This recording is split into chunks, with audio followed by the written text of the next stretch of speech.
need to be That's dick sucking close, or yeah. I mean, you want it as close to as comfortable. all right. So, but And then, I mean, yeah, and then if you're moving around, you can move it with you. yeah, no, this is fine. I'm just not used to the good tech because it's good. But you can hear yourself. Good How do tech. you sound? Yeah, I sound great. Yeah. I mean, Phenomenal. Tremendous. Yeah. Tremendous. I always think I sound great until I listen to myself again, I sound and then like it's shit. and then it's just like, oh, you sound like whiny, stupid Guido bitch boy. But I mean, that's kind of, let's call a spade a spade. I mean, that's what I am, but it's like that's not a conversation I want to continue like having in my head. Your own head. I do it once in the morning when I look in the mirror, like you're a beta bitch boy, figure it out. That's all I want. Like I don't want to keep. Yeah, I don't have to keep I don't want like to keep going stumbling through upon this psychiatric. right. I don't want to edit my video and just be like, oh my god, dude! Like Start doing you are, like the Opus Dei, like just hitting yourself with a whip. like a ballless, dickless, just panty waist constantly. I'm trying to get better in all facets of life. So listening to myself suck is, not helping. But I guess it's humble pie that I need for when I make it to the top. As Joe would say, there's nothing you can do. It really isn't. What are you gonna do? I guess. I mean, John, nothing you can do. That's it. All right, jabronis, we're back. Here in obviously not the LPDS studio because, as you can clearly see, we got top of the line technology this weekend, and I'm not joking. These mics that Pistol got for the your Studio Bravo, the site Bravo, are literally like what all the top guys use. Well, that's the thing with Pete is he always goes like he has to go like 100% every time. He's not like, oh, I'm going to record it on my phone and we'll see how it goes. He's like, no, if we're going to do it, we're going to do it live. Right. And you know what? I feel that sentiment. Yeah. Mentally, I'm 100% all the time in, but financially, there's different circumstances, and that's fine. Yeah. And I'm not saying like he's pissing his money away. He's not, because I get to use all this cool shit, and it's great. He's also, when you're smart with money, you're successful, you're not swimming in student loan debt, thanks a lot, Henry Riddle, then you can do good things. And this is what, this is another goal of mine. Besides not being a beta bitch boy, my other goal is to also be successful like Pistol is. I thought maybe some nose surgery would be one of the goals. No, this is like how Spaceballs, get that doctor. This is how I keep my speed. It's like a shark fin through the water. Aerodynamics. Yeah, that's right. It cuts through the air. It breaks around. It's aerodynamics. I learned that. That was the only thing I learned in college, was that I didn't even pass that class. At the engineering school, is that I did have the gift of natural aerodynamics. So, suck it, Embry Riddle. They call me the Falcon. Yeah. Nobody calls me Hawk guy. That's an inside joke for Bone Crusher Maloney. So. But real quick, before we get into the cage here, a couple quick things. First, LPDS treasure hunt. I don't know if you saw it this week. I know you've been busy with work and stuff lately, but I was deathly ill. Well, yeah, you had non-COVID. I don't know what it was. It was a fever. Just a fat fever. I don't know if it was like bad acne or whatever. I don't know what you had, I was just hot. It was just hot. Yeah, the vapors, as they called it back in the day. Yeah. But treasure hunt this week was obviously it was a favorite of mine. It was such a treat to be able to explore this area in New York City this past week. It was the shop. So it's from the movie Sorcerer's Apprentice. Now, agnostic of everything else I'm going to talk about this right now, it's a Disney movie. It's a good, entertaining Disney film. A lot of heavy hitters in there as far as like guys with acting chops that you've seen in other good movies. Is it like supposed to be like Fantasia kind of like that Sorcerer? It's not. It's not supposed to be like a live action Fantasia, but it is that sort of realm of like it's. Is it that Sorcerer? Like is it supposed to be the Sorcerer from Fantasia? It's not. I think that was that Merlin? No, I think it was just called the Sorcerer. Yeah, but he has a name in the movie. Oh, so what is it? Again, spoiler alert in case you don't know, it's a Nick Cage movie. Shocker.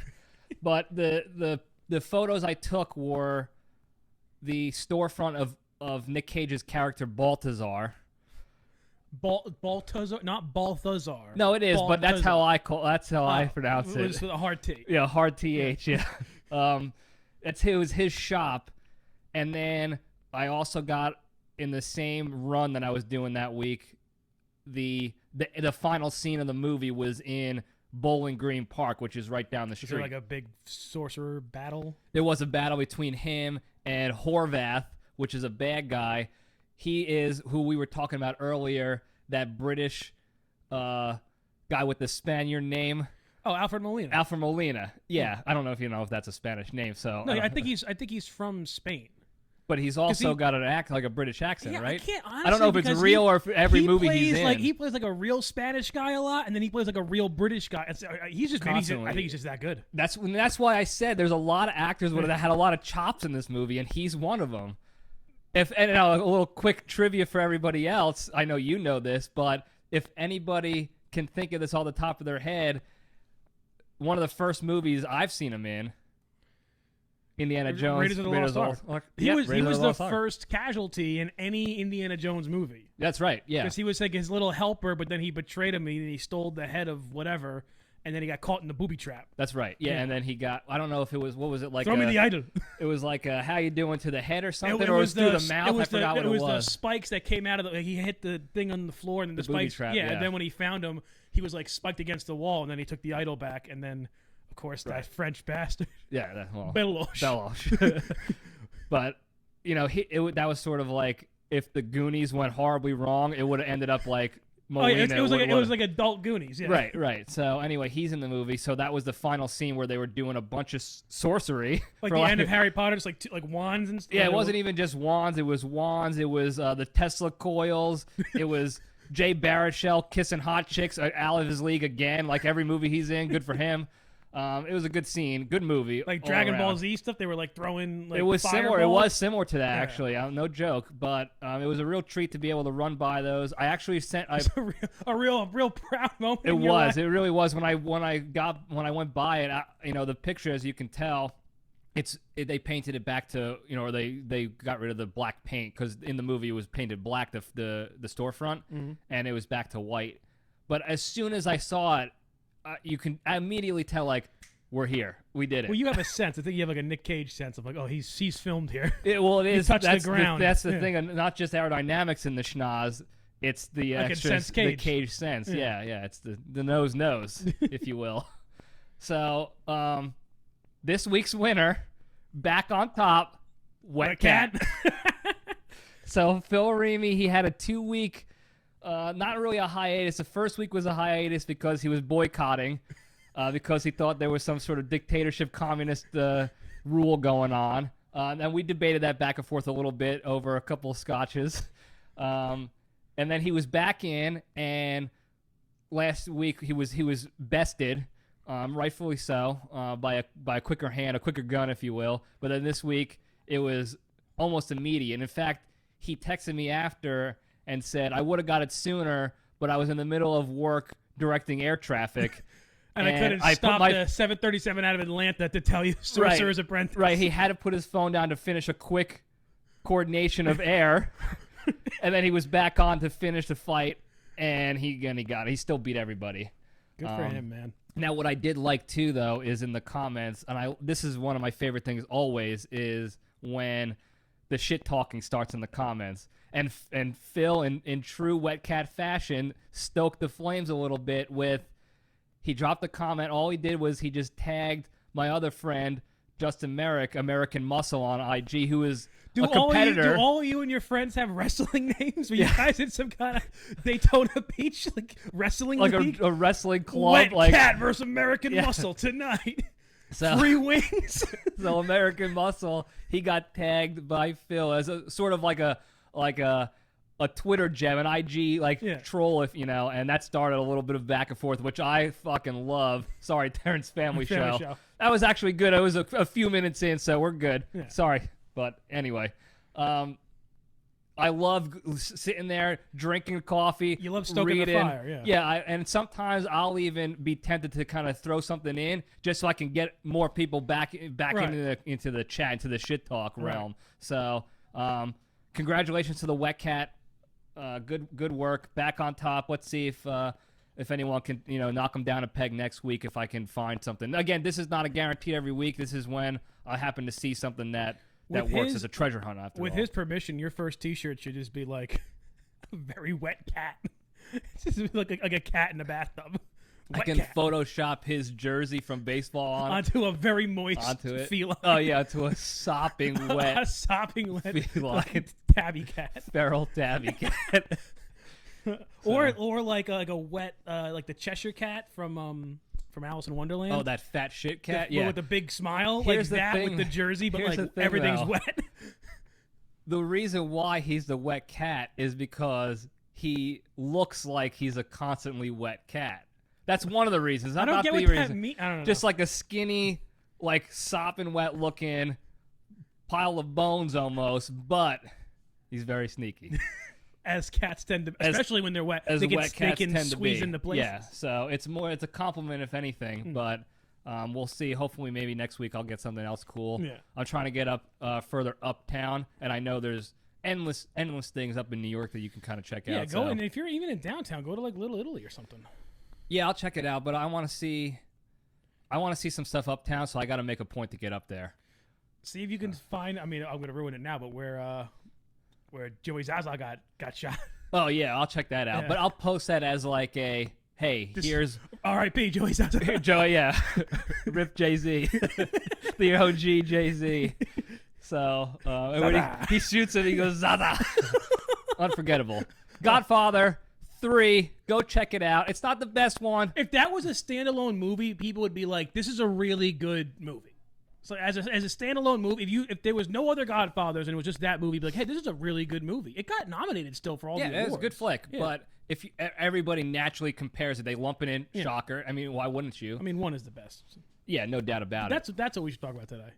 We could. Yeah, let's do that. But you got to do your. Let's step into the cage. You know, here's the thing though. I do like Rocky. I'm more into Rocky as far as watching it more times.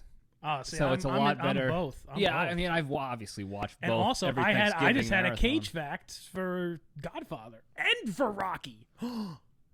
Think about it. Think about it.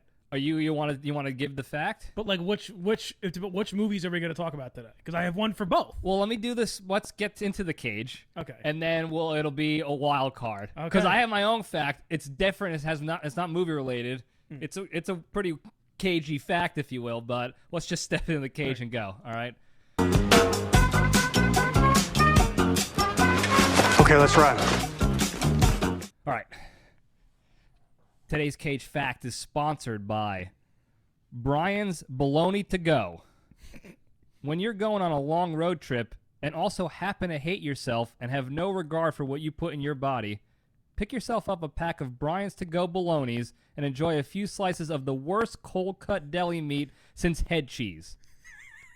Try some today by visiting www.stalesock.com/flesh for 6% off your first order. You know what's worse than bologna? Head cheese? Olive loaf.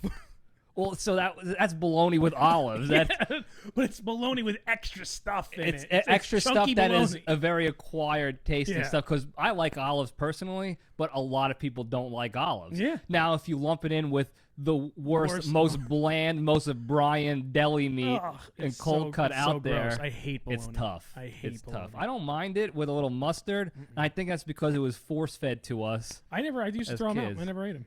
I was stealing kids' Lunchables and choking in the lunchroom. Yeah, you were choking on Lunchables tacos or nachos or whatever it was. Nachos. Yeah, so. And the lunch aide had to give me the Heimlich maneuver. Yeah, that's right. I wouldn't be here today. Olga Fiera. Yeah. Never forget her. She lived down the street. God bless her. God bless. Yeah. Wonder where she is. She's not dead. I didn't want to say rest in peace. She's not dead, guys. Just be alive in peace. Right, yeah. Stay strong. The LPDS mantra. Yeah. All right, so real quick before I'll let you decide on the fact, but caveat on the fact for Cage Facts, I talked about how he was Coppola's nephew already. Okay.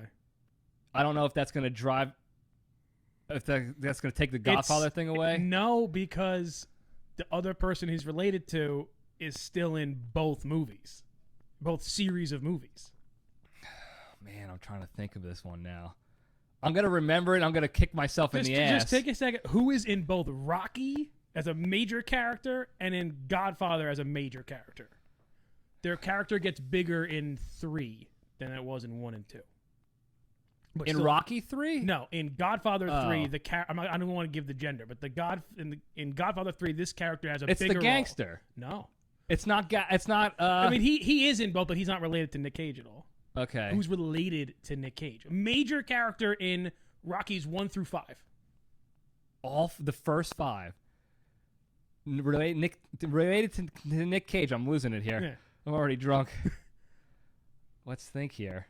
Give me a sec, jabronis. Who's the first main character in all the Rockies? I'm thinking of who's the main, Stallone. and then who's right there with him? Mick. No, in all 5. Paulie. Adrian. Yes, She is in both. She's related to Nick Cage. they're cousins. Oh She's my a Coppola. God! Look, I gotta delete this episode. No one can know that I didn't know that. No one can know. Don't watch this episode. They're she's a Coppola. I did not know she was a Coppola. Yeah. She falls off the radar of people I pay attention to because I don't know. She's Adrian.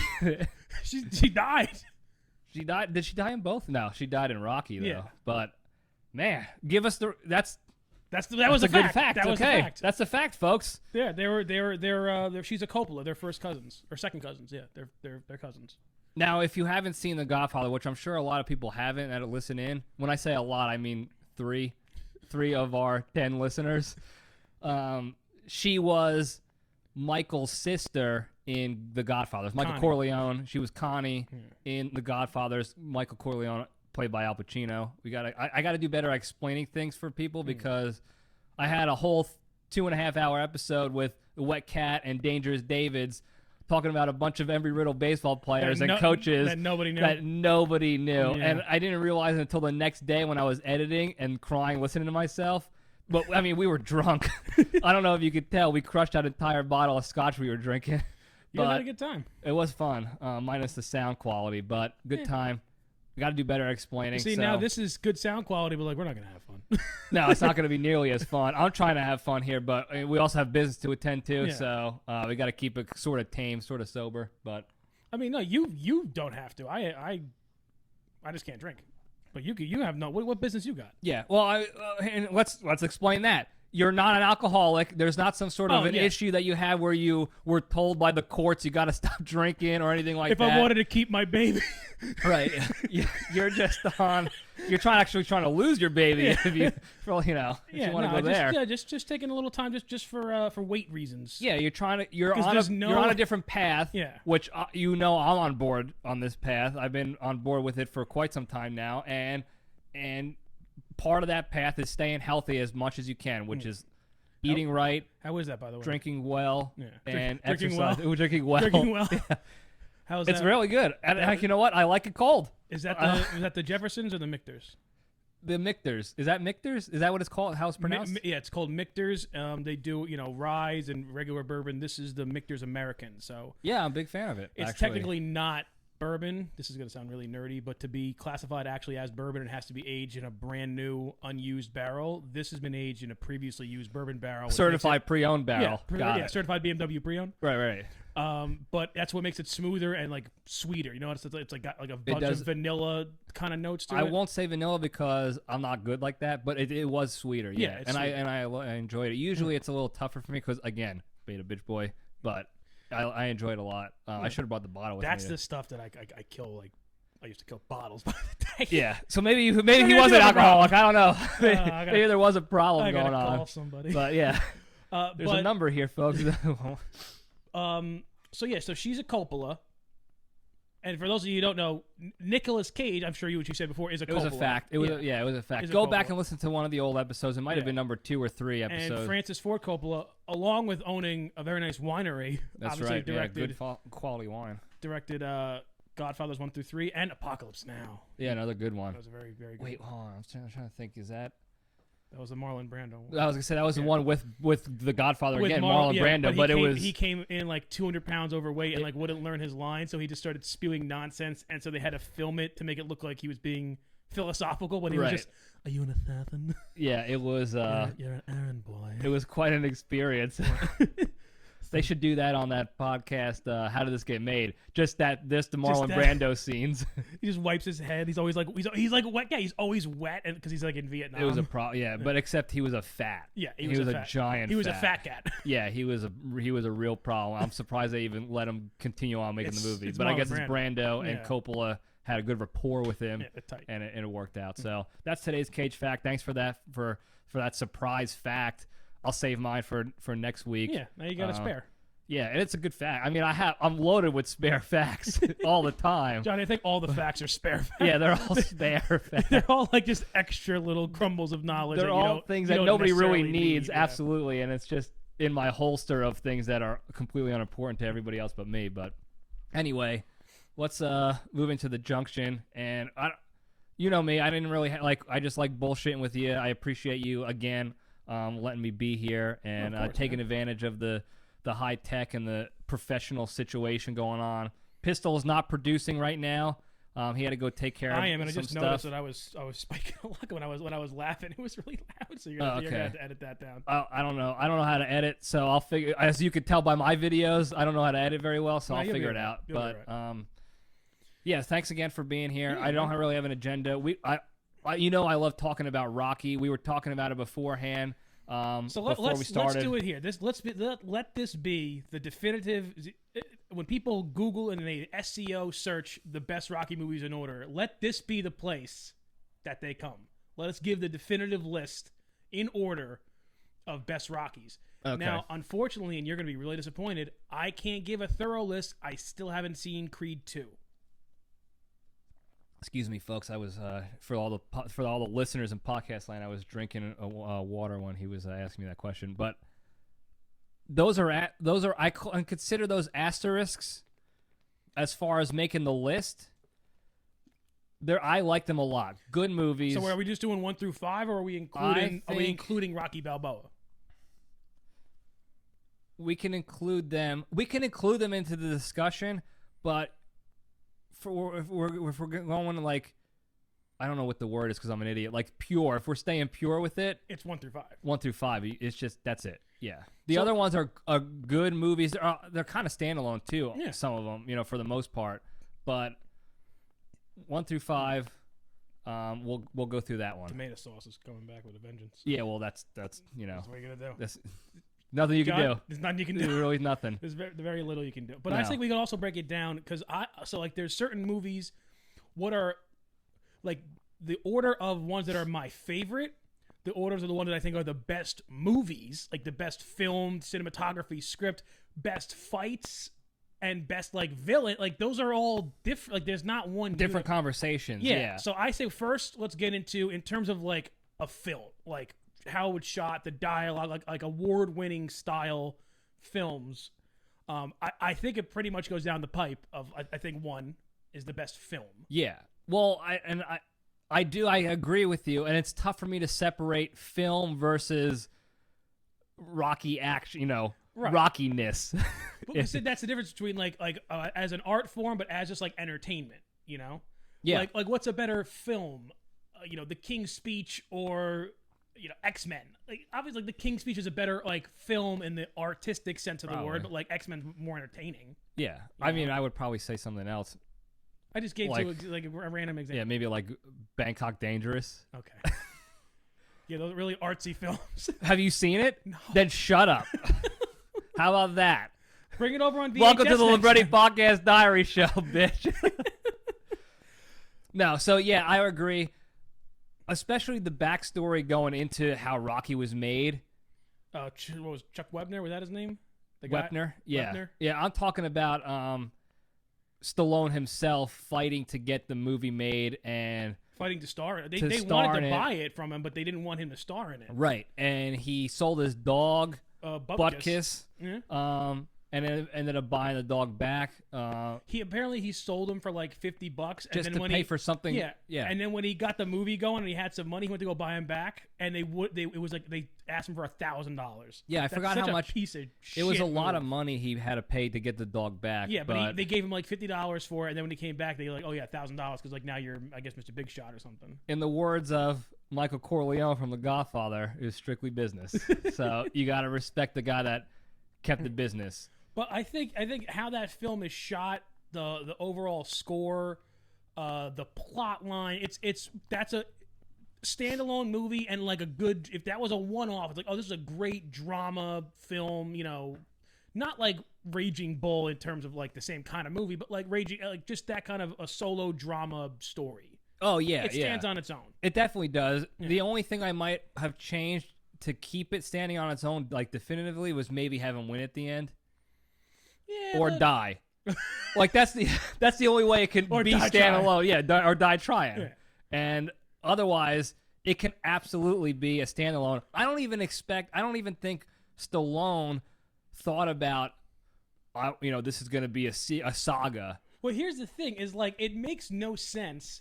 Rocky had, by the first movie, he had been fighting for like 15 years already. He was a bum. He was like 27 and 20. And that the whole point was like he doesn't have to win, but he like has this inspirational thing where he's just a brawler, and he just lucks out and he gets this guy and he gets him against the ropes and he almost but like when all of a sudden he becomes in the later movie, but by the way, not criticizing, love it. Oh, love it. He becomes the greatest at 38 years old. Becomes the greatest heavyweight champion in history. Well, let's talk about that real quick. Why? Because he has another. Oh. Well, yeah, that's agnostic. That's a give. That's one of those it's happening. Good, let it happen. Because when you compare him from Rocky 1 to like Rocky 4, he was on another level. We'll talk about that. Yeah. I could talk about that all day and how it changed my life watching that movie for a number of reasons. But if you look at the Rockies, he had Mickey finally dedicated to him. So after the first one, he was a bum. He didn't have really any coach. He was just watching people in the gym that he cleaned the fucking toilets in, and then he would just go out there and punch people and smoke cigarettes. Yeah. Pretty standard Philadelphia scumbag move. Big fan of that, though. A modern Philadelphia story. Yeah, if you will. And I will. and I did. So then after that, now Mick is on board. He sees like, oh, this guy's not messing around anymore. Let me actually be his coach, Mm. So now he has dedicated elite coaching behind him. Fast forward to 3, and who does he get at the end? The best of the best, Apollo Creed. I was going to say Duke. Well, Duke is sort of like the Bill Belichick that nobody knows about. He creates the system that everyone else thrives. As much as I hate admitting it, Bill Belichick is good, he's the best around. Right. You can't deny that. But, yeah, with that Duke-Apollo combo plus years of Mick mentorship, you're not... Look, just drive, and just pure drive. You can make a monkey a good fighter. And that's essentially what they did. If you look at Rocky 1 Stallone and look at Rocky 3 Stallone, he went from monkey to he can read. Like that's exactly what it was. He was a monkey and he evolved before our eyes. And that's why he was the best. I love how he was like so much smarter in the movies where he had money, and then like by Rocky 5 when he lost his money, he was just like an idiot again. I'm like, did money really make you? Because he was like in Rocky 4, he was like very well spoken, like I gotta do this. Yeah. And then by Rocky 5, he's like, oh, I don't know, I got out the corner again. Look, that's how Magic Johnson beat Hayes. He was super rich. He beat him with money. But like, watch South Park one time. But like, as soon as he lost his money, he just became like stupid again. I'm drinking again, guys. Ooh, I do taste vanilla now that you said it because it's like a placebo effect. A sleebo? A placebo? Oh, you said sleep. No, placebo. A nice sleebo effect. Oh, a sleebo. The old sleeves. The sleeve daddy. So they explain that in the script of 4-2-5 where like the transition from Rocky 4 to 5 when he's got all the brain damage. And then he happens to give, his power of attorney away to Fat Paulie. And that's how he loses his money. Yeah. And it just like happens to coincide with him losing his marbles too. And now he's an idiot again. But then he got his marbles back when he opened up that restaurant. And he got rich again. He was okay. This is a separate conversation. And I've been saying this for quite some time now. Rich people are smart. If you're rich, if you're part of the uber rich, that wealthy, you're on a different universe. Nothing affects you the same way. You're smarter.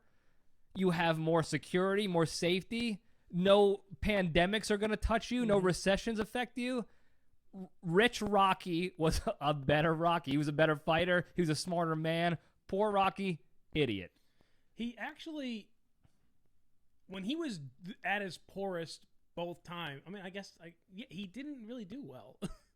No. He kicked ass when he was rich. No. The only thing that stayed with him. Sorry, I hit the mic. I don't know if it hit anything, but the only thing that stayed with him from start to finish is his ability to take a punch and just not die, which is really incredible. Yeah, that was it. Except the only time he got knocked out was beginning of 3. Right, and that was more of a quit. Yeah, like he knocked himself. Like he just stayed down. He knocked himself out. He didn't get. Yeah, he emotionally knocked himself out. He didn't prepare well, but his knockout, quote unquote, was he just stayed down like a beta bitch boy. What do you think is the most underrated of the movies? Underrated? 5. I want to say 2. I don't think 2 gets enough love, and I think 2 is great. That's tough because I fucking love 2. Yeah, I think, but like I don't think 2 is really in. Everyone talks about 1 because it's classic. Everyone talks about 5 because it's notoriously bad. Everyone talks about 3 and 4 because of the famous co-stars. 2 kind of just is people. I feel like people think it's there. You know? I don't know because not for me. And here's why. Consciously speaking, like when I was able to grasp what I was experiencing when I was first watching Rocky, because I watched them all, and then the second round. I didn't watch them in order. Rocky 2 happened to be on AMC that day, and that was the first one I remember, like, from start to finish, everything about the movie. Everything else was like, when I was younger, it was more like all 5 of them blended into one Rocky movie. See, I remember 3 because Grandpa he taped it on from WB. That's right, WB11, yeah. So that was JPL2 for everybody's. Yeah. I used to watch it with them, and Grandma would like, "Go, Rocky!" That's right, like he was a real match. It was live. Right, that was one of her grandchildren live fighting, and she was. And I was there, and I was fighting Southpaw. We were all fighting. Yeah. We were all fighting Southpaw. Yeah, fighting Southpaw. I was just like this, like a Philly bum. Yeah. We wanted, yeah. But Rocky 2 was the one for me that I first, right from the beginning, I was like, man, something's going on here with these programs, with these films. The fight in Rocky 2, I think, was great. Oh yeah, full 4. What was it? 16 rounds. Yeah, the full. I think it went 16. Full 16. 12 or 16, but no, it's 12 now. Back then it was 16. Oh, back when they were alphas fighting, yeah, and it was all steroids. It was full 16 rounds, and then that's when he gets up at the last second, and then I cry when he's. Oh yeah, when it was a full 10-second. Oh my god. Oh, and he got him.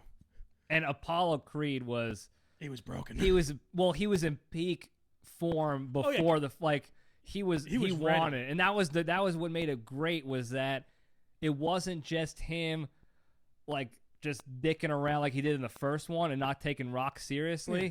He was out for blood. And he still couldn't beat him. Rock, and then that's that determination, that inability to die on Rocky's part. Yeah. Oh, it was so motivating. There was some good like emotional moments in that one, like when he's making fun of him on TV. It was a roller coaster. And then when Mickey comes to the house and Rocky's like talking to Adrian, he's like, I really think I should fight. She's like, no, I don't want you to fight. And he opens up the door and it's Mickey, and he's like, I think we should knock his block off. That's right. Absolutely. And it was still kind of dumb Rocky. Yeah. Like, he was transitioning. He's like, I think I could do an equation. I think I could do this, Mick. Let's go. And then he had that guy. He was helping Mick.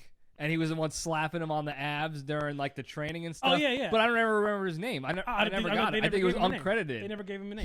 He was underrated. If we're gonna talk underrated parts of Rocky, he was very underrated. Chicken was also underrated. And it probably tasted delicious afterwards. And then when he was just doing the in the steel, not a steel mill, but like in the junk shop, and he was just like hitting metal with like a sledgehammer. Was that in? That was in 2. Was that in 2? Yeah. Man, I thought it was in 3. And he was doing pull-ups on the jungle gym. The jungle gym, yeah. I keep thinking back to, I keep skipping ahead to Balboa, Rocky Balboa, which is, I guess, the 6th one in the saga, if you will. I feel like when Duke is making him, like, throw kegs around and stuff, that was cool, too, but... I feel like they really pulled mostly, for that movie, they pulled from, like, 1 and 2. 1 and 2 is, like, the inspiration for 6. Yeah, but, no, it was mostly 1. And then, like... And, like, a couple montage, like... Yeah. like they paid homage to or homage. I don't know how the fuck you say it. I don't really think there, except for the running part in 1. I don't think there was really like a big montage in 1. There was a decent montage. It wasn't as like, captivating. It wasn't like Rocky 4. No, it wasn't. We got 2 whole double montages. Yeah, double montage, and that was. I mean, that's a different conversation. We're moving through. Rocky 4 can be like a 5-episode breakdown for me because I could talk about it all day. In fact, I do. There's people at work and in my friend circle that probably are tired of me bringing up any sort of reference to Rocky 4 whatsoever. Changed my life. But let's just keep moving in order. Now we got to So move best to film is definitely, I think, film-wise, 1. Yeah. Storyline, I think, probably 1 too. Like I think it's kind of the same. 1 or 3. The problem with the storyline in 4 is that it's like the same as 3. It's like his manager dies and then he's gonna be sad and that. So you could think that if you're thinking very parochially. But if you're on another level, you're playing 3D chess. Johnny, I'm telling you, listen, I know normally. Look, we could go down the rabbit hole if you want. I keep spiking. You're gonna have to have Pete edit this for you, the audio on this, because I just keep peeking. But that's okay. Yeah. Everyone knows that when the brothers Libretti are in the studio together, it's gonna be a lot of Italian gunslinging.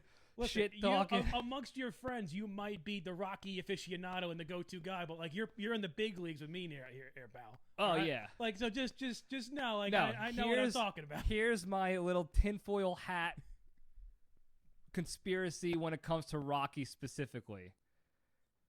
Like the whole the guy. Cold War. Oh yeah. It was not the storyline was not. Let's just copy and paste 3. The storyline was. We need to get him to Russia. How do we win this? How do we win the Cold War? Because the government's not able to do it. Yeah. Clearly, it didn't. It took us how many years? 50 almost. If you want, I don't know. I'm not a history buff. You are. It took Rocky 4 months. It took Rocky a good one training camp. That's what it. was it, 6 weeks? Yeah. Six so weeks, and you can't just do that on a whim. That has to be pre-planned. That has to be in the screenplay, in the script. Stallone knew what he was doing, and that's what I think. I'll take it off because, again, I could go down the rabbit hole on the conspiracy, but... I mean, just a few months later, they were taking down the Berlin Wall. That's right. It happened... Look, you see this stuff all the time in history, in the annals of history, the annals of history. And it's rough. It is rough. It's rough and it's taught.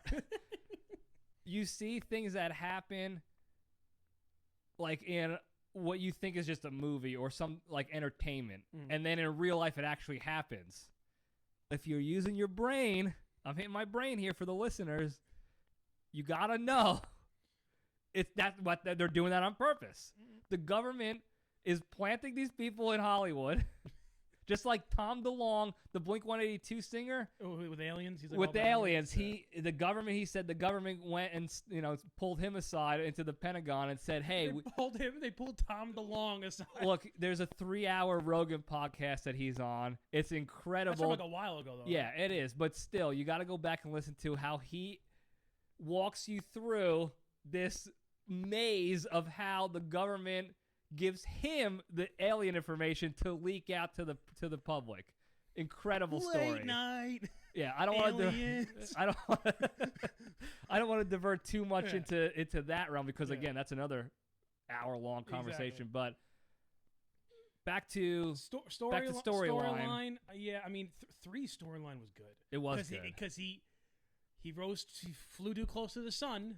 It was like a bit of an Icarus story. Yeah. And then, but before he can taking out Burgess Meredith. Look, I don't cry often, but I cry well. But when I do, it's just I'll cry every time I watch that scene. Yeah. It's not like, okay, I got a good cry and I'm moving on. I'm a man. I'm tough. I think it's sadder than when Apollo dies. I think Mick definitely is sadder. Yeah, when Apollo died.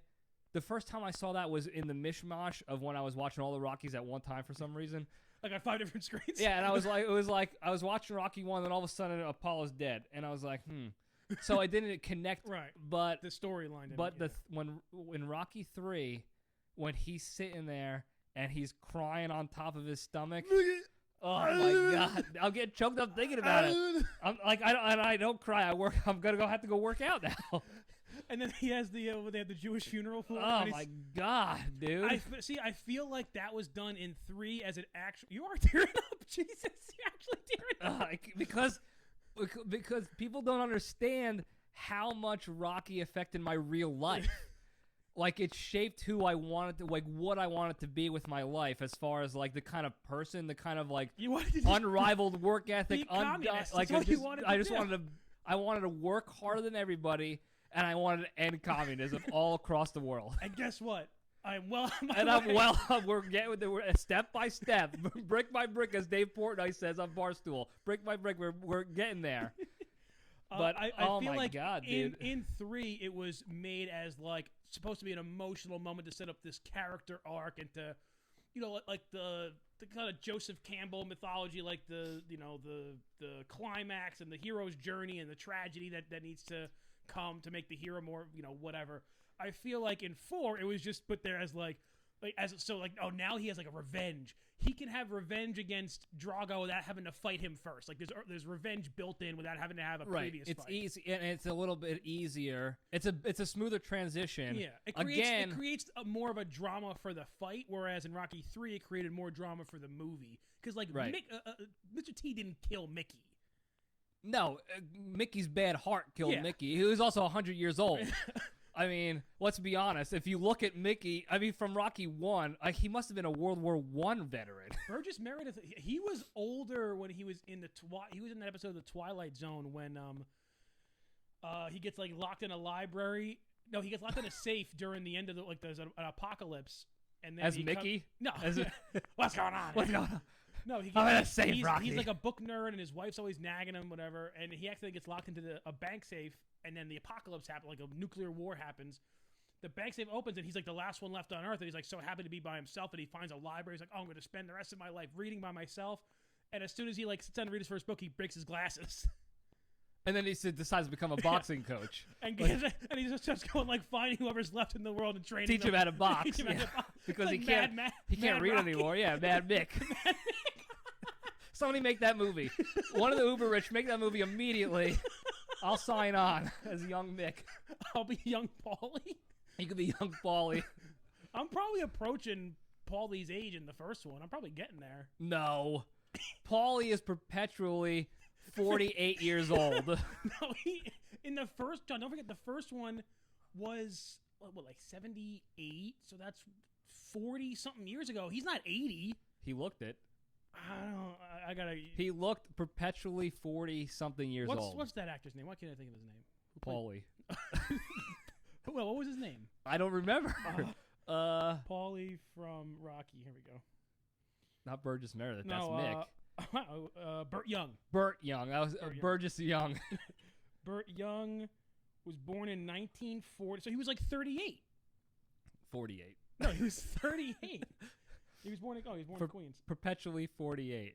Yeah, he looks like a Uncle Jabroni type. Yeah, he looks like Uncle Jabroni. Yeah, he definitely is that type of guy. But Mick was built for boxing training, coaching boxing. I don't know what I'm talking about. Coaching boxing. Greg D. Nelson boxing. Yeah, coach for boxing now. Yeah. But yeah, I definitely agree that the drama in 3 was for the film drama of the event, and then the drama created in 4 was for the boxing match. It was creating sports drama as opposed to film drama. 3 was internal, 4 was extra. 3 was this is going to guide him inwards to discover himself. Yeah. And 4 was we need a reason for him to direct anger and make this a climactic thing outwards and want to fight Drago. Yeah, exactly. Otherwise, he had no reason to. He didn't need to. It was an exhibition. He would have fought him because he was still the reigning heavyweight. And there's a deleted scene from Rocky IV where he has to give up the heavyweight belt in order to fight. In order to fight because but of the rules of communism. Drago would have fought in the WB, whatever the American Boxing Association was at that time, and he would have probably fought him, but in a regular, just we're gonna fight. And if he loses, he probably would have retired. There would have been no drama behind it. No, it would have been a garbage match. Yeah. But luckily, Carl Weathers gave his life. He did. He sacrificed for the good of the... He's actually the American hero, because without him dying... Look, Apollo Creed is sopping wet with America. He's a wet cat of America. Literally, he died in American flag. He died in America. Yeah, there's no more America. Yeah. Not American. He's obviously an American, but there was no more of a symbolism of America in the 80s than Apollo Creed. Yeah. Everything about him. Cocky. 25 nicknames. Prideful. The Count of Monte Fisto. That was one of the best ones. That was one of the best nicknames. Count of Monte Fisto. That was an incredible one. But the fact that everything about him, the nicknames, exuberance and just like physical, like steroids, chiseled. He looked like a sculpture, except he was like in like a Disney movie that came to life. Yeah, a little afro. He had like the little afro. American mustache. Yeah, like everything about him. Rich. He had the business shirts, like the button-down shirts with the French cuff collars and suspenders, that he was busting out of, like just the golden retriever dogs. Yeah, he was 80s America in all its glory. And he died like himself. One too. He sacrificed himself like a goddamn American would. Jumped on the barbed wire so that Rocky can run over him to get to the beach. That's right. They tossed a grenade out there, and he's like. Got it. I got it, Stallion. Who do you think is this? Well, all right. Well, because I want to ask this one first. What do you think is the best fight? The best fight? Yeah. It's got to be. I think 4. Yeah. I think it's got to be Drago. 4 followed closely by 2. 2 is also a really good fight. Yeah. That's a good. Well. That's good for different reasons, though, too. But yes. I like the ones where it's like a brawl, like an all-out war, like a back and forth. Look, where the punches can take out a rhinoceros. And they sound like a shotgun. It sounded like someone was using an elephant gun. It was just like whap. And like in real life, if you got slugged with a cock shot like that, like you're dead. You're dead in real life. In filming, he told.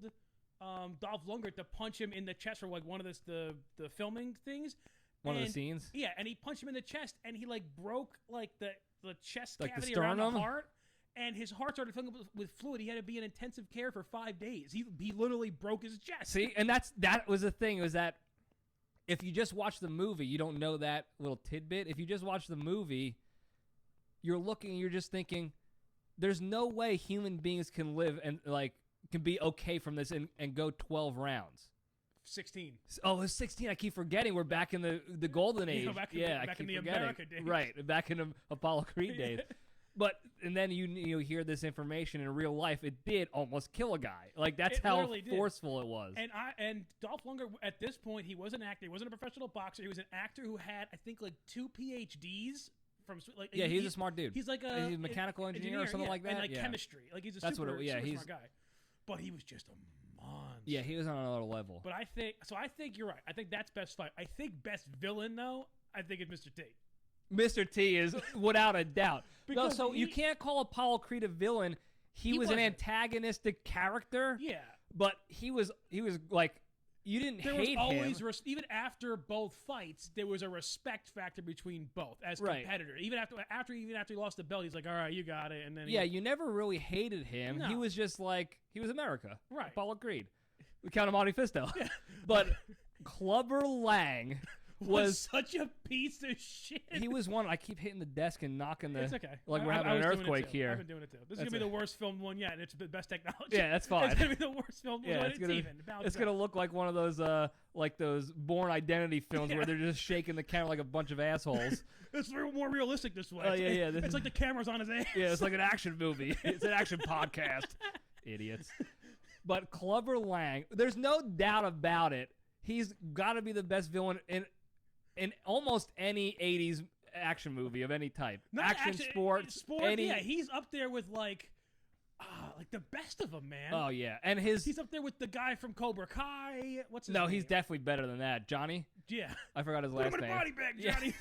But no, there's no doubt about that. Clubber Lang, I don't know. I wish I knew if he improvised or stuff like on his script.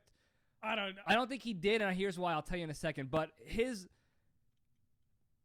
whole script, like Mr. T's script and everything about Clubber Lang was so aggressively awesome.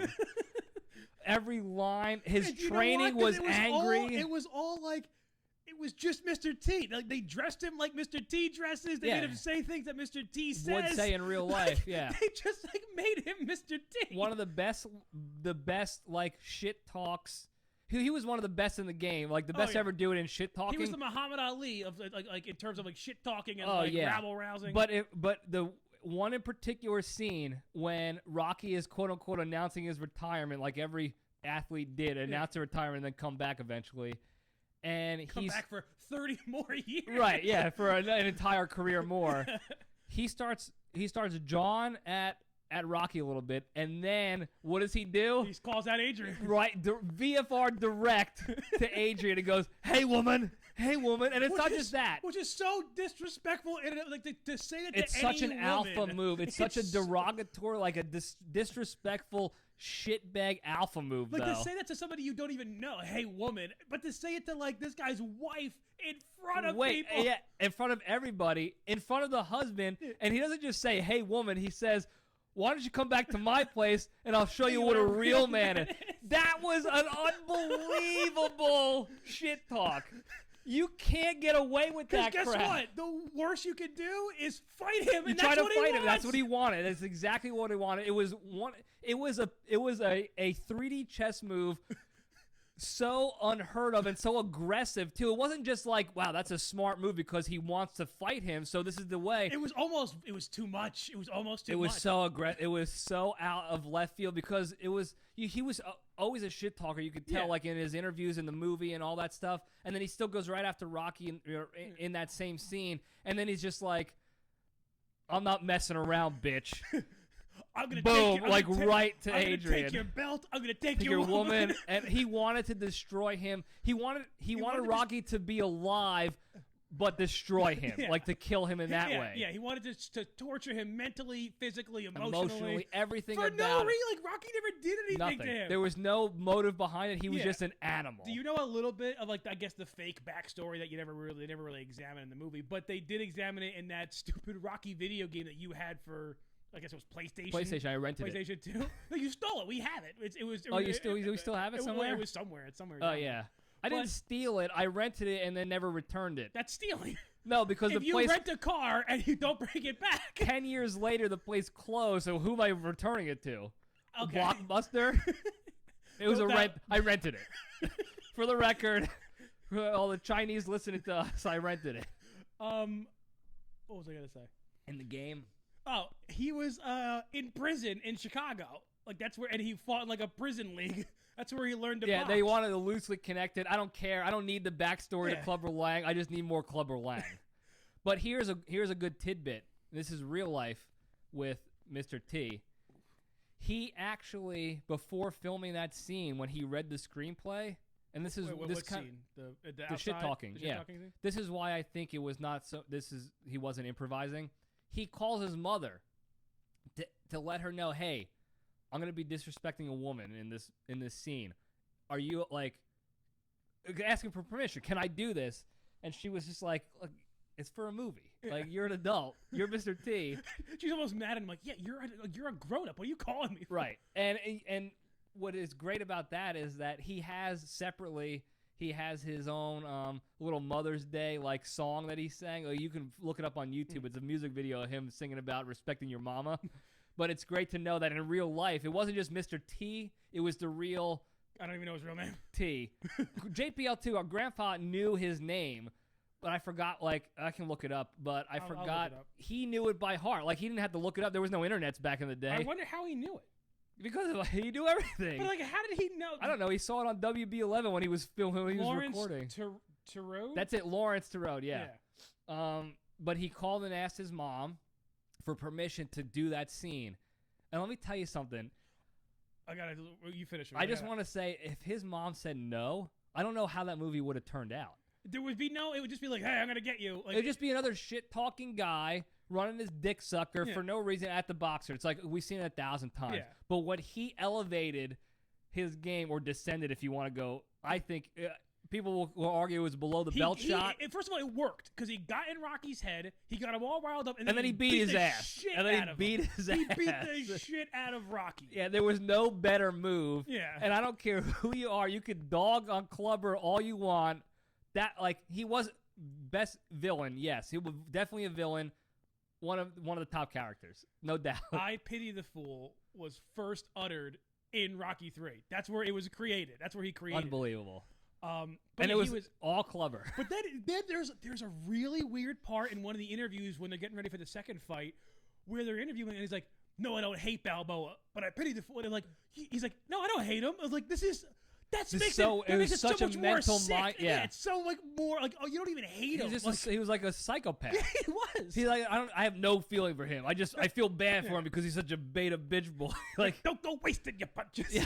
You're a champ. It was unbelievable. That was a good fight when he was doing those so unrealistic punches where you see him swinging his arms. He was jerking the shoulder to get the arm up because his arms were so big and steroid filled. Go against he had gravity. To get the momentum up against gravity and weight and everything, and just get up and fire these bombs at Rocky. These meteors.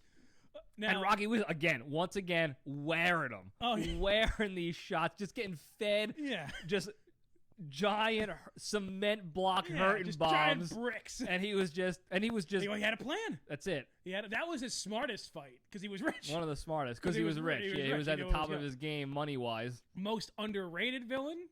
I think there's only one clear choice, and it ain't Tommy Gunn. Are you talking about? I forgot his name. Are you talking about the promoter? No. Oh, I'm missing this. It can't be Paulie. No. It was somebody he fought. Spider Rico? No, very good. Thunderlips. Oh, Thunderlips. You're talking in 3. Oh, yeah. Thunderlips. I think he's the most underrated because that was a really cool, and that also launched Hulk Hogan. That made Hulk Hogan super famous. That movie. I don't know. I don't remember where Hulk Hogan was in his wrestling career at the time. I think that was before he really started doing the big WrestleManias and stuff. I think he was I don't know he yet. was wrestling. Yeah, I don't remember how early it was, but Thunderlips was also another tremendous character. Yeah. You're all trash. You're all trash. It was such a good name, Thunderlips, the Ultimate Man. He had these bimbos. It was so stereotypical of this giant dude with the handlebar mustache. He was all oiled up, I don't know why, he was just doing a porno. And he already had that Hulk Hogan limp walk. He was already walking funny. Yeah, he was already so many big leg drops. It was a swagger to him. What was his move? The leg drop? He had the leg drop. Well, at least in the movie, he had the big leg drop. No, but wasn't that his move in the WWF? Yeah, Bone Crusher you can come in and validate this in the comments later on. Yeah, but I think it was a leg drop. But that charity scene where it was. Mind you, this was for charity. When anybody does anything for charity, they usually half-ass the effort because it's about fun. It's about raising money. Nobody it's about explained the rules beforehand. All right, here, listen. You can use gloves. You can't. Go out there and have fun. It was all we're just gonna put these two guys in a ring and see what the hell happens. Yeah, that was it. And it was maybe Thunderlips will go by wrestling rules, and maybe Rocky will go by boxing rules. I don't know. Everything plays. Dick finger plays, I say. But here's the thing is that, although obviously he would have hurt Rocky a lot in the beginning, when Rocky took off his gloves and he was just bare knuckling, that's tough. He would have destroyed. He would have broken his ribs. Yeah, I don't know why. Well, he also would have broken his hands. Thunderlips was a big guy. He had meaty ribs. I know. I don't know if he would break your hand. He had a lot of good spare rib there. A heavyweight boxer punching you repeatedly in the chest, bare knuckle. And he was strong. He was pound for pound. He was Diesel. Yeah, but he was a light heavyweight. I want to say not light heavyweight. I want to say he was a lighter. A lighter heavyweight. Yeah, he was 205. I think. 205. I think 205 and 4 when they gave weights in Rocky 4. But he even lost weight. He was 185, I think, in Rocky 3. Because remember he lost weight. He cut down. He had to cut down when Apollo so he could got do his fastness. Yeah, so he can be quick and actually be a boxer and not just a fighter. Yeah. But I think he cut down to like 185, which in UFC is middleweight. That's middle. Yeah. Yeah. I don't know what it is in boxing these days. I don't know. Boxing is, and also there's 20 different heavyweight. Boxing's such bullshit these days. They got so many different. Yeah. Organizations and stuff. Deontay Wilder, they're forming a new league around him now because he lost to Tyson Fury, and they're I don't know if they're going to fight again or not. And they have it in the contract. They're supposed to. But then it was delayed, and then he was supposed to fight Anthony Joshua, which is the fight everyone wants to see. Don't even get me started. The fight they want to see is Rocky Clubber. or Rocky Thunderlips. We can go back to Thunderlips. That was a very well-rounded movie. For a third entry, and that's where it started to enter. It's like Usually, kind of like ridiculously fun phase. Yeah. Still a solid film. The beginning, the cold open. Yeah. So when you get into a third sequel of a movie, I don't know what the third one is. Trilogy. Part of a trilogy at that point. The trilogy, yeah. It's usually like, especially with Rocky, because I don't think there was an intent to continue initially when he wrote the movie. I think that he kept writing them, and then like if this makes $200 million or more, we're gonna do it. We're gonna do it. Yeah. So the fact that movie came out, because your expectation is just like, oh, a third one? What are we doing? You know how it is, especially now, because Hollywood's absolute horse shit and trash with their movies and their sequels and stuff. When that came out, the mindset was probably like, I don't know about this one, but it delivered. It delivered in a big, and it started a lot of. It was like I said, there was a lot of big names in that. Hulk Hogan, Mr. T. I think this was before Paulie. I think this might have been before or around the time that he was in the A-Team. A-Team was in the 80s, right? It was I think so. Yeah. So 80s, early 90s, maybe. It was like around that time. Yeah, I never watched the A-Team. A-Team. It might have been before he was on the A-Team. It could have been. I gotta do some digging. I wish Pistol was here producing so he can actually do the back end work for us. He was in Rocky 2 was 82, or I'm sorry, Rocky 3 was 82, and he was in the 83 to 87. So yeah, he was on Rocky first, and he was in a movie called Penitentiary 2 as himself, as Mr. T or Clubber Lang. His first movie was called Penitentiary 2, and it just says role himself, and then his next movie was Rocky 3 as Clubber Lang. Incredible! What a jump! I mean, and he Meteoric nailed it. Rise. And he nailed it too. It wasn't just like, oh, this guy's got some work to do. No one has ever fucked a role harder. It was just like cold start, like right into it immediately. Right to the kisser. He nailed that role. He did. He really did. Good for him. But I guess we got to talk a little bit before we wrap up a little bit about 5.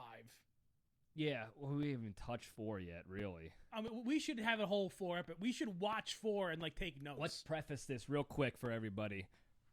Rocky 4 is the greatest American movie. Is one of my top probably 5 movies of all time. Not just like Rocky movies or action movies. It's all time. It changed the way it changed my work ethic. It changed. When did this happen? When did you view it in that setting, if you will? Yeah. I was in middle school. Oh wow! I've seen it several times before that. It was cool action, a big Russian and Rocky Italian. But when I watched it again in like 6th grade, moving 6th, 7th, 8th grade, moving into high school, like I watch it probably every weekend, which you normally do when you're not watching Godfather, you're watching Rocky. I watched this and it changed how anything about my work ethic.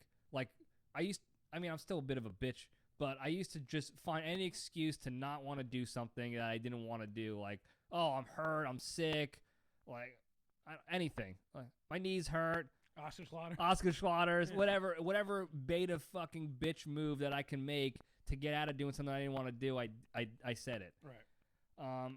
That changed it completely.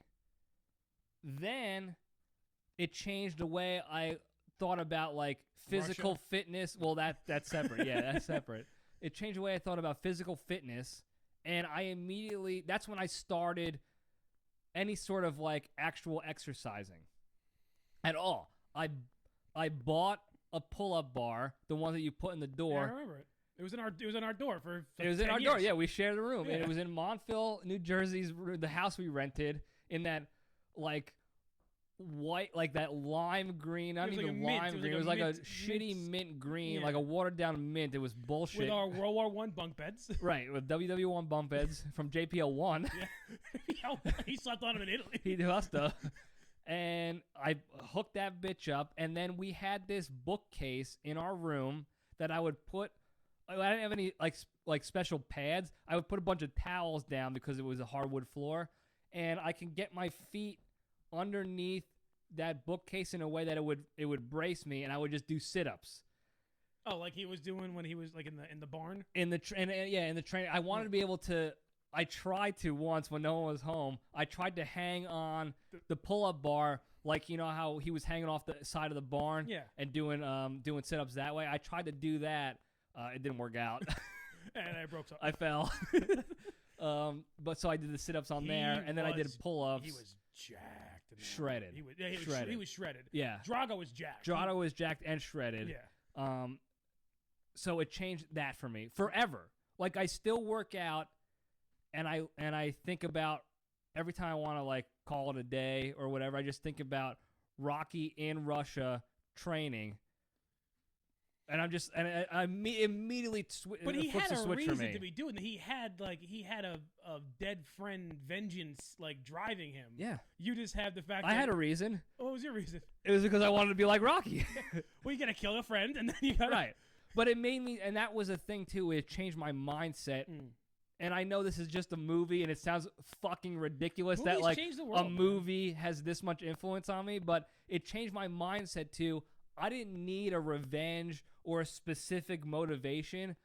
I just needed to not be a bitch. You needed to know that like somebody could do this stuff, and like you know somebody can just through self-discipline achieve these things. Yes. And so it didn't matter that he like was on a tour of vengeance. It was like, oh, when you put your mind to it, you can accomplish. If you just stay incredibly disciplined, you can accomplish this. Right, exactly. You can run up a mountain. Right. Now, what I didn't know until later on, maybe high school, college, was that everybody in the movie took steroids. Like, a lot of them. A lot. And it was like a regular thing. They showed it in the movie. In the movie. Well, that was the thing. That was just to get you to hate Drago more. But here's the thing. It was probably real steroids. Yeah, it was probably real steroids. Like, why waste them? I don't know. Anyway. I don't know why they didn't just shoot it in his ass like normal. But like you're supposed to. Right. But yeah, everyone used steroids. In fact, I think Stallone got busted at that airport one time in real life with like a duffel bag that had a bunch of steroids needles in it. Like. Can't you like take it in a powder, like a pill now? It's still a needle that you need. That was back in the day. I know. Was that the only way they could take it back? Until he won the Cold War, that's the only way we could get it. So we can smuggle into the country. Right, and that was another thing about Rocky IV was that this man had through his determination and will, Italian man, this little, otherwise shrimpy in size, in stature anyway. Weak little man, his unrivaled will and work ethic and drive to succeed changed the world. Like it changed a geopolitical structure in 16 rounds. They did go the full 16 in that fight. They did, yes. Full 16. And that was a tough one. And we'll talk about that later. But that whole mindset of like you just keep going. You just keep fighting. You just get up for the next round, and you get up for the next round. And if he knocks your ass down again, you just keep getting up. And that just general mindset was another thing for me that just clicked when I watched it consciously, like as a guy with a half a brain. That just changed it for me. The most like goosebumpy I get in a movie is in round 2 of Rocky IV. When he's got him against the rope, but then like, when Drago's like beating the shit out of him, but then he goes and he cuts. He's cut. The Russian's cut. It's a bad cut, and then Rocky just goes and starts like wailing on him, and they fight. It's a gutter war. And then no holds barred in Moscow. Yeah. The sound again. We got a separate look. Listen, guys, we're gonna have another episode. It could be next week actually, because I might still be here next week. If I'm here next week at Site Bravo, we're doing a Rocky IV only. It could be an hour long. It could be 2. We might drink. It could be 4. It could be Rocky 4 hours. We don't know. I can't tell you how much. So we got to stop talking about it because I'll keep going. But there were so many things about that movie that changed my life. Not just your perception on it. Right, it wasn't just this is not just a figure of speech where it's like, oh, it changed my life. This Mountain Dew changed my life or something like that. Something stupid like that. This 7-Up was just fucking life changing, bro. No, this changed my fucking life. And I'm looking in the camera now. You don't understand this, and you can ask all my friends now. When we talk about this next time, I'll get more into the weeds. They'll probably come back to me and be like, it did change your life. Like, I see all that now, and I cannot believe that it was from a goddamn movie. That you gotta come. I have something to do Friday night. You could still stay here, but I'm doing a dojo show Friday night. I got a dojo show. Oh, Cigar Dojo? Yeah, but I'm still doing it for me. So you can come over if you want. Friday night we watch it, and then I'll cry. And then or we Saturday go help mom and dad move the wine. Do whatever we got to do on Saturdays with mom. And We're Crazy Carol. Why? Because I mean, obviously I've seen it 1,000 times. I have it mostly memorized, but I want to see it with you and take notes, and then. Oh yeah, and then we can kind of Monday morning quarterback it, if you will. Yeah, debrief, as they say in the war world, in the war biz. Yeah, when you're in the shit, you won't understand You're in the jungle. The only thing tougher than that was our college baseball. Yeah, I wasn't. Our guys would know about. I wasn't really in anything, inside joke. in anything tough. There was not really any tough. Like I was never in like some kind of tough structure. Nothing like baseball or war. Or war.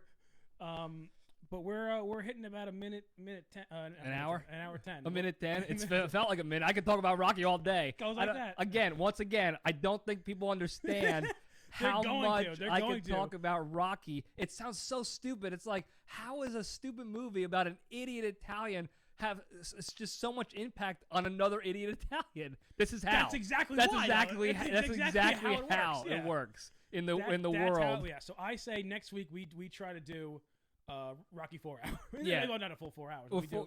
I mean, we'll have a little bit if you want to. Yeah, you don't have to. By next week, I should be able to have something.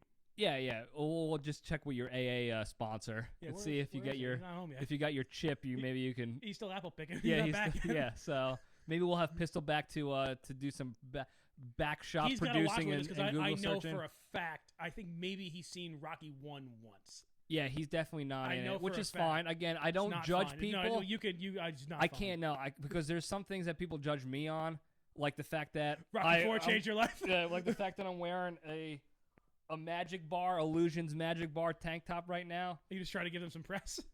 Yeah, I mean it's not like Spencer Horseman listens. If he is, but big fan Spence. But no, Spencer Horseman. Well, he's the magician. I was telling you earlier. So real quick, to kind of wrap this all up. Yeah. I'm wearing this. I got this. We're going to wrap up this Rocky podcast talking about a magician from Baltimore. Well, my girlfriend got me this as a gift.